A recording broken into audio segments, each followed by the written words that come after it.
பூண்டு புளிக்குழம்பு செய்ய தேவையான பொருட்கள் நீங்கள் ஒரு பூடு இருந்தால் ஒரு பூடு எடுத்துக்கோங்க, இல்லைன்னா எந்த பூடுனாலும் எடுத்துக்கோங்க. நான் வந்து வடை பூடு எடுத்துருக்கேன், 2 பூடு எடுத்துருக்கேன். அதுக்கு கொஞ்சோண்டி வெங்காயம் எடுத்திருக்கேன், ஒரு பச்சை மிளகா, கருவேப்பிலை, கொத்தமல்லி இலை, புளி வந்து ஒரு சின்ன எலுமிச்சம் துண்டு சைஸ் எடுத்துக்கிடணும். அப்புறம் வீட்டில் செய்த குழம்பு மிளகாத்தூள், மஞ்சள் தூள், எண்ணெய். புளியை கொஞ்சம் நேரம் நனைய வச்சுக்கோங்க தண்ணி ஊற்றி. புளியை மிக்சி ஜாரில் போட்டு அடித்து கரைச்சி எடுத்துக்கிடுவோம். கைட்டு பிணையிறத விட மிக்சி ஜாரில் போட்டு அடிச்சிங்கன்னா நல்லா புளி வந்து நல்லா கரைஞ்சிரும்.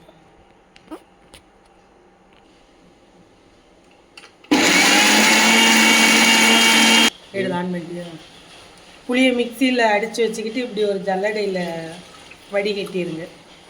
வடிகட்டிட்டிங்கன்னா நல்லா கரைஞ்சி புளி வந்துடும். இப்படி வடிகட்டி எடுத்துக்கிடணும். அடுப்பை ஆன் பண்ணிக்கோங்க. நான் வந்து இன்றைக்கி குக்கரில் தான் வைக்க போகிறேன். சட்டியில் வச்சிங்கன்னா அரை மணி நேரம் 3/4 மணி நேரம் கூட ஆகும் பூண்டு வேகிறதுக்கு. சட்டி சுட்டுருச்சு. பூண்டுக்கு நல்லா தாராளமாகவே எண்ணெய் ஊற்றிக்கோங்க. அப்படின்னா தான் புளிக்குழம்பு வந்து நல்லா டேஸ்ட்டாக இருக்கும். எண்ணெய் அதிகமாக ஊற்றினீங்கன்னா நல்லெண்ணெய் ஊற்றுங்க மெயினாக, வேறு எந்த எண்ணெயும் ஊற்றாமல். பூண்டை உரித்து கட் பண்ணி எடுத்துக்கோங்க, ரொம்ப பெருசாக இருந்துச்சுன்னா. நான் வந்து கடுகு போடலை, அதுக்கு பதிலாக கடுகு எண்ணெய் ஊற்றுவேன், மஸ்டர்ட் ஆயில். எண்ணெய் இப்போ சுட்டுருச்சு, புகையாக வர்றதுலேருந்தே உங்களுக்கு தெரியும். பூண்டை போட்டுக்கோங்க. பூண்டு வெங்காயம் ரெண்டையும் போட்டுக்கோங்க. போட்டுட்டு பச்சை மிளகாயும் போட்டுக்கோங்க. பச்சை மிளகாயை போட்டு கருவேப்பிலை, கொத்தமல்லி இலை இருந்தால் போட்டுக்கோங்க.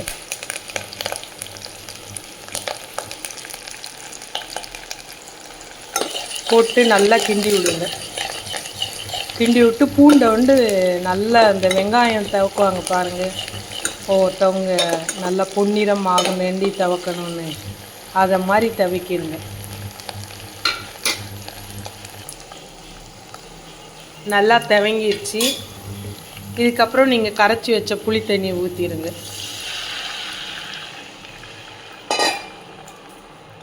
அதுக்கப்புறம் வத்தப்பொடி போட்டுக்கோங்க.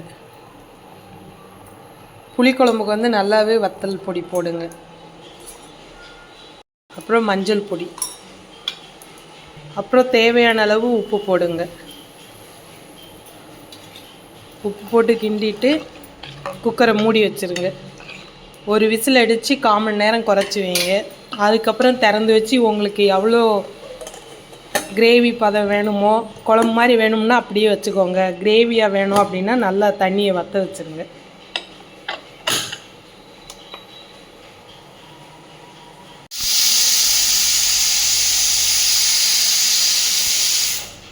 குக்கர் விசில் வந்துருச்சு.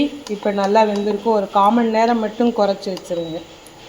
இது வந்து நல்லா கிரேவி மாதிரி சாப்பிட்டிங்கன்னா நல்லாயிருக்கும், குழம்பு மாதிரி சாப்பிட்றத விட.